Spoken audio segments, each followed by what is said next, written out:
This is NBC 10 News, live at 5. News that's shocking the entertainment community. The mother of Grammy Award-winning artist Kanye West dies after complications from surgery. I'm NBC 10's Kristen Welker. Ahead on Live at 5, we talk with an expert about what you need to know before you go under the knife. An autopsy expected tomorrow on the mother of rap star Kanye West. She died suddenly over the weekend in Los Angeles. The coroner's office says a recent surgical procedure might be what killed her. Access Hollywood and other media sources say it likely happened after plastic surgery.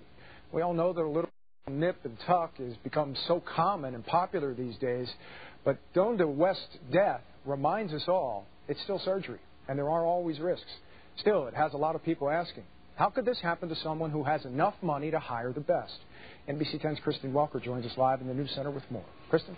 Well, Vince, Brandow West was just 58 years old, and as Kanye West's manager, she could afford to have the best doctor in the world. So many are asking, how could she have possibly died from something that's become so common as plastic surgery? Well, she might have had a pre-existing medical condition. We don't know that yet. But more importantly, at least one local surgeon says it is clear she may have been trying to have too much done all at one time. She was his mother, the inspiration for her song, a former college English professor who gave up her career in academics to manage her famous son's hip-hop career. But over the weekend, Brandow West lost her life, reportedly after a tummy tuck and breast reduction surgery. But this is way too much surgery to be done together at one time. Dr. Kirk Brandow is a board-certified plastic surgeon.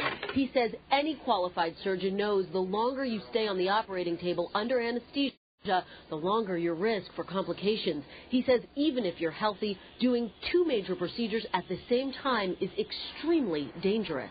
They do tummy tuck and breast reduction at the same time, both of which are 3 to 4 hour procedures. This significantly increased the patient's risk, and she probably had a pulmonary embolism. You have a little pouch in your stomach that you want me to help you take care of. 42-year-old Andrea Hammond is also considering a tummy tuck. Everything you do has a risk. You can walk out your door and your life can be taken. But you can cut down on your risk by first making sure your doctor is a board-certified plastic surgeon. Brandow West's surgeon was famous celebrity doctor Jan Adams, seen here in a mugshot from a DUI arrest last year. He's appeared on scores of TV shows and even hosts the Discovery Channel's Plastic Surgery Before and After. The American Board of Plastic Surgery confirms Dr. Adams was not board certified. In fact, Dr. Brandow says in the U.S. it is not required by law to be board certified to do plastic surgery. There are ophthalmologists who are doing tummy tucks. Dr. Brandow says a patient needs to know about their doctor's training. You cannot trust an ad in the newspaper or radio. Find out who your surgeon is. Ask around. Look on the internet. Make sure that you talk to previous patients of his. And go by word of mouth. Word of mouth is the best way.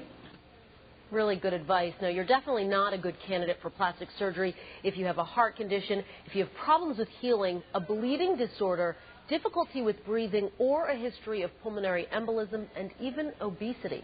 Such a sad story, Vince. Yeah, indeed it is. You know, I have another question I'm curious about. What are some other red flags when you're trying to shop for a doctor? Yeah, it's a good question, Vince. You want to make sure that the doctor doesn't recommend a prolonged procedure. That is one major red flag.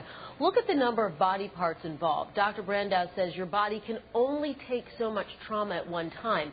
If a doctor does agree to do more than one major procedure at the same time, you should probably look for another doctor and definitely a second opinion. Yeah, second opinion, very important. Thank you, Kristen.